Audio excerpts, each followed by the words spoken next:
কল্পনা করুন সেই মুহূর্তটির কথা, যে মুহূর্তটি আমাদের প্রত্যেকের জীবনেই আসবে। দুনিয়ার প্রতিটি প্রাণের জীবনে আসবেই আসবে। আপনি হয়তো এখন সুস্থ, শক্তিশালী, ব্যস্ত, হাসি খুশি, কিন্তু সেই মুহূর্তটি কোনো নোটিশ দিয়ে আসে না। হঠাৎ করেই চারপাশের কোলাহল ধীরে ধীরে স্থিমিত হয়ে আসে। মানুষের কথাবার্তা দূরে সরে যায়, পরিচিত মুখগুলো ঝাপসা হয়ে ওঠে। বুকের ভেতরটা কেমন যেন খালি খালি লাগে। শ্বাস নিতে কষ্ট হয়, খুবই কষ্ট। বুক ধড়ফড় করে, ঠোঁট শুকিয়ে আসে, চোখের পাতাগুলো ভারী হয়ে নামতে থাকে। আপনি চাইছেন প্রিয়জনদের শেষবারের মতো কিছু বলতে, একটি কথা বলতে, একটি অনুরোধ জানাতে, কিন্তু জিহ্বা আর নড়ছে না, গলা দিয়ে কোনো শব্দ বেরোচ্ছে না। শরীরটা ধীরে ধীরে পায়ের দিক থেকে অবশ হয়ে আসছে। ঠান্ডা অনুভূতি ওপরে উঠছে। বুকের ভেতরে এক অজানা ভয় আর এক অদ্ভুত শূন্যতা জমে উঠছে। এটাই সেই মুহূর্ত, সাকারাতুল মাউত, মৃত্যুর যন্ত্রণা। ঠিক তখনই আপনার চোখের সামনের দৃশ্যপট বদলে যেতে শুরু করে। দুনিয়ার পর্দা আস্তে আস্তে সরে যায়। আপনি এখন আর ডাক্তারকে পরিষ্কার দেখছেন না। পরিবারের কান্না আপনার কানে যেন দূর থেকে ভেসে আসছে। চারপাশের শব্দগুলো মিলিয়ে যাচ্ছে। আপনি এমন কিছু দেখতে শুরু করছেন যা জীবিত কোনো মানুষের দেখার ক্ষমতা নেই। আপনার চোখের সামনে আসমান থেকে একে একে ফেরেশতারা নেমে আসছেন। তাদের অবয়ব আপনার চোখে ধরা পড়ছে, অথচ পাশের মানুষ ঠিক কিছুই দেখছে না। আপনি বুঝতে পারছেন এখন দুনিয়ার হিসাব শেষের পথে। যদি আপনি ঈমানদার ও নেককার হন, তবে সেই ফেরেশতাদের চেহারা হবে সূর্যের মতো উজ্জ্বল, তাদের মুখমণ্ডল প্রশান্তিতে ভরা।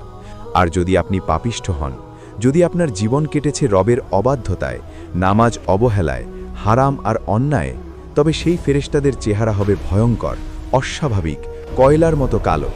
চোখে থাকবে কঠোরতা, মুখে থাকবে রুক্ষতা, এমন ভয়াবহ চেহারা যা দুনিয়ার জীবনে আপনি কখনো কল্পনাও করেননি।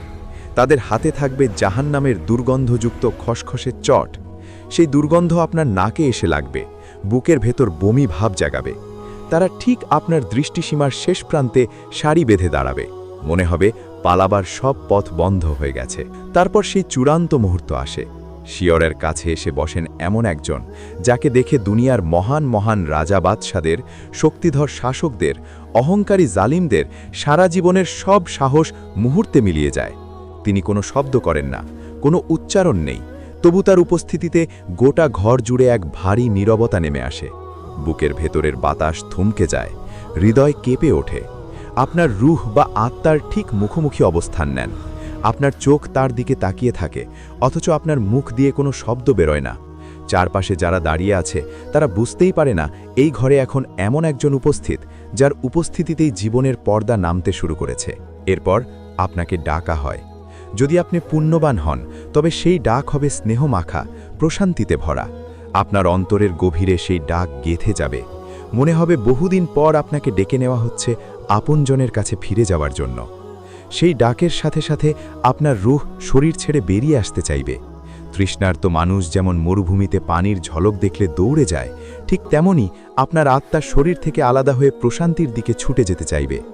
ভয় থাকবে না, কষ্ট থাকবে না, বরং এক ধরনের প্রশান্তির ঢেউ বুকের ভেতর দিয়ে বয়ে যাবে। কিন্তু যদি আপনি অবাধ্য হন, যদি আপনার জীবন কাটে রবের বিরুদ্ধে বিদ্রোহ করে, অন্যায়ে ডুবে থেকে, তবে সেই ডাক হবে কঠিন, বজ্রকণ্ঠের মতো ভয়ঙ্কর। সেই আওয়াজ আপনার অন্তরের ভেতর কাঁপন ধরাবে। ভয়ে আপনার রূহ শরীরের ভেতর পালানোর চেষ্টা করবে, শিরা উপশিরার ভেতরে লুকিয়ে পড়তে চাইবে, বুকের ভেতর থেকে বেরোতে চাইবে না। মনে হবে এখনও একটু সময় পেলে হয়তো কিছু ঠিক করা যেত, কিন্তু সময় তখন শেষ। এরপর যখন স্পর্শ আসে, তখন মুমিনের রূহ শরীর থেকে বেরিয়ে আসে অত্যন্ত সহজে।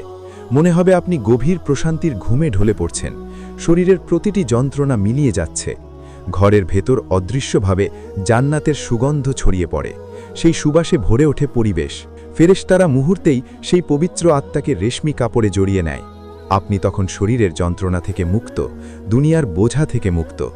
কিন্তু পাপিষ্ঠের রূহকে বের করা হয় টানা হেঁচড়া করে।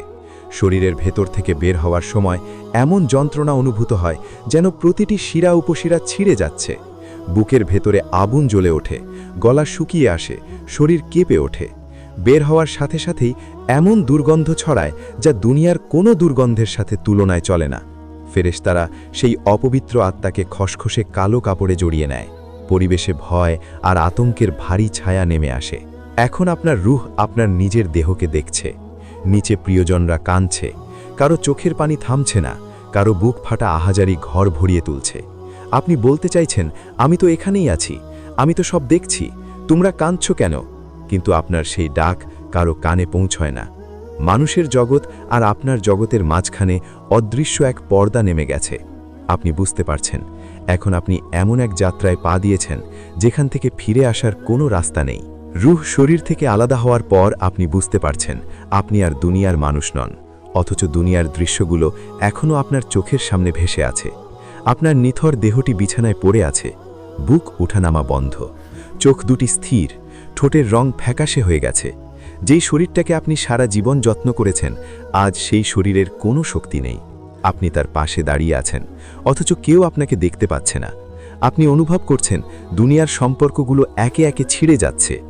যেই ঘরটাকে আপনি বলতেন নিজের ঘর, সেই ঘরেই আজ আপনি অচেনা এক অতিথি। ফেরেশতাদের একটি দল আপনাকে নিয়ে আসমানের দিকে উড়াল দেয়, গতি এত দ্রুত যে দুনিয়ার কোনো কিছুর সাথে তুলনা করা যায় না। আপনি অনুভব করছেন আপনি ওপরের দিকে উঠছেন, দুনিয়ার ভার নিচে ফেলে যাচ্ছেন। পথে আসমানের ফেরেশতারা জিজ্ঞেস করে, কে এই ব্যক্তি, কার রূহ এটি?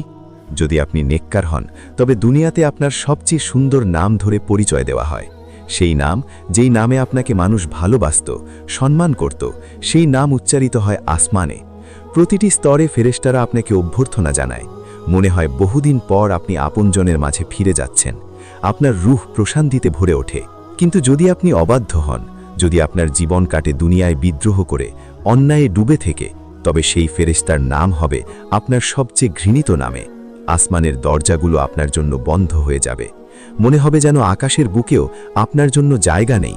উপরে ওঠার সব রাস্তা বন্ধ হয়ে যাবে। আপনি অনুভব করবেন এখন আপনার সামনে কেবলই পতনের পথ। তারপর হুকুম আসে, যেখানে আপনার নাম লেখা হবে, যেই তালিকায় আপনার আমলনামা স্থির হবে। এই নির্ণায়ক মুহূর্তে আপনার বুকের ভেতর এক অদ্ভুত শূন্যতা অনুভূত হবে। আপনি বুঝতে পারবেন এই নির্ণয়ের আর কোনো পরিবর্তন নেই। তারপর মুহূর্তেই আপনার রূহ আবার দুনিয়ার দিকে নামিয়ে দেওয়া হয়।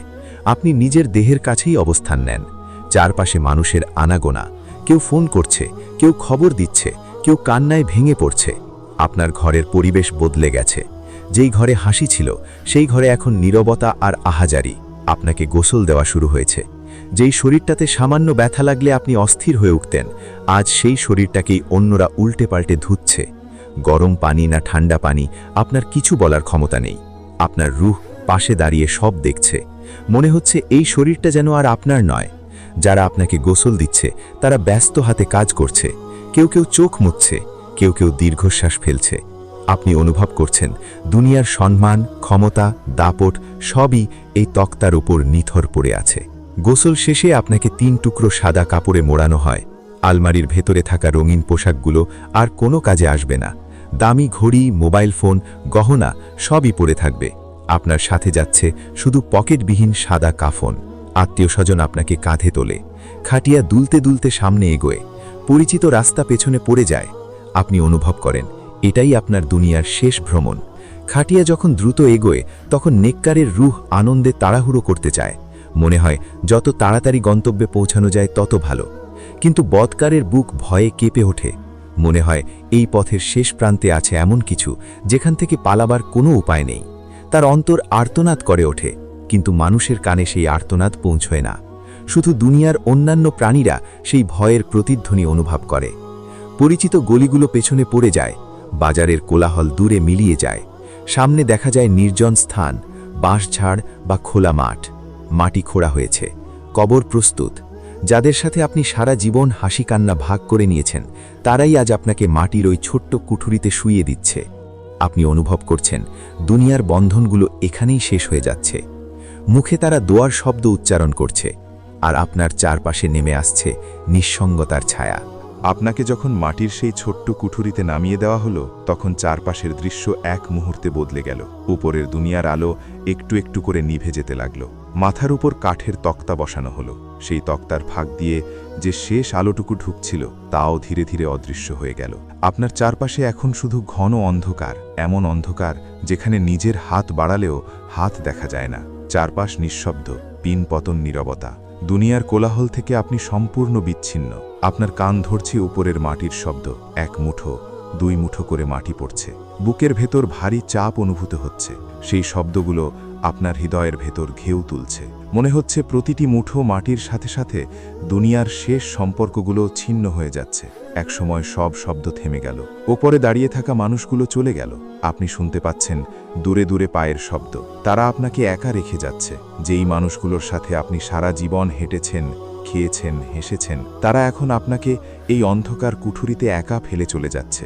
দুনিয়ার জন্য আপনি এত কিছু করেছিলেন, আজ সেই দুনিয়াই আপনাকে মাটির নিচে রেখে ওপরে হেঁটে যাচ্ছে। আপনার বুকের ভেতর হাহাকার জেগে ওঠে, কিন্তু সেই হাহাকার কেবল আপনার মধ্যেই বন্দী থাকে। ঠিক তখনই কবর নড়ে ওঠে। দুই পাশ থেকে ধীরে ধীরে চাপ আসতে শুরু করে। কবর যেন আপনাকে জড়িয়ে ধরছে। প্রথমে সেই চাপ হালকা মনে হয়, তারপর ধীরে ধীরে ভারী হতে থাকে। মনে হয় মাটির দেওয়ালগুলো আপনাকে চেপে ধরছে। আপনার বুক সংকুচিত হয়ে আসে। শ্বাস নিতে কষ্ট হচ্ছে বলে মনে হয়, যদিও আপনার দেহের শ্বাস তখন আর নেই।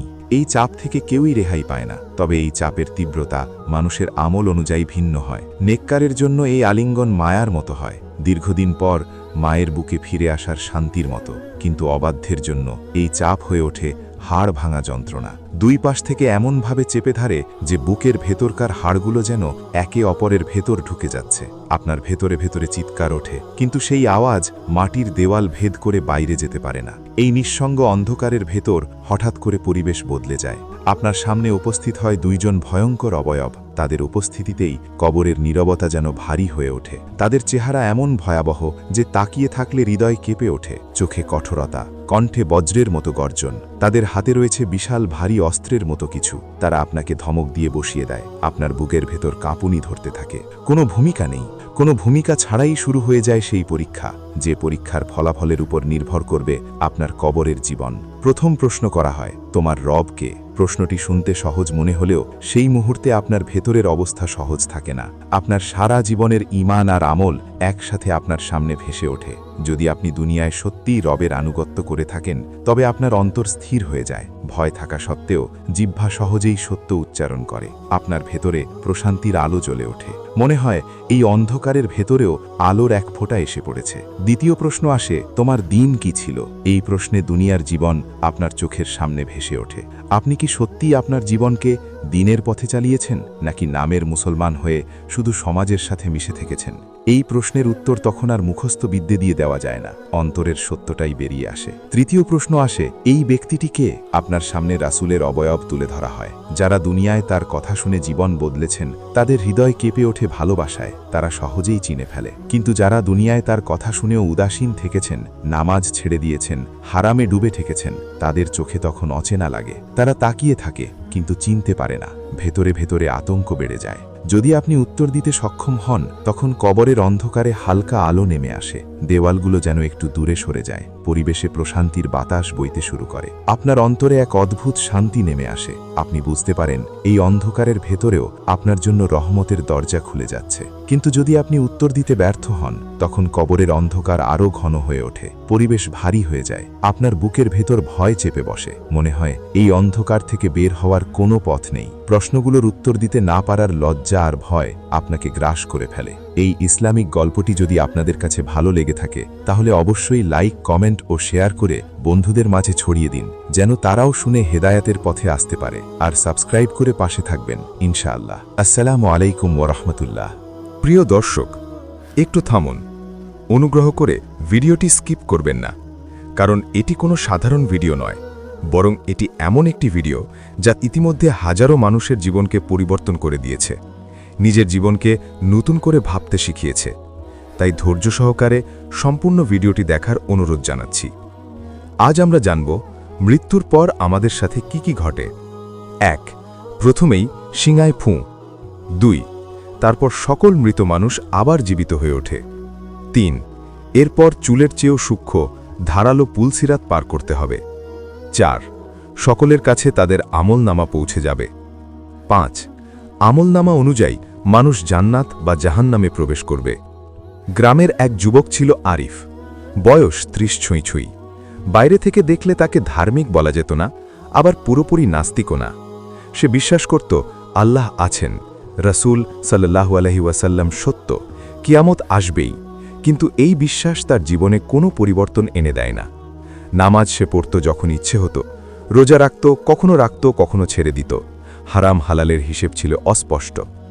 আরিফ প্রায়ই বলতো, আরে ভাই, এখনও তো অনেক সময় আছে, বুড়ো হলে তওবা করব। কিন্তু সে জানত না, মৃত্যু কখনো সময় দেখে আসে না।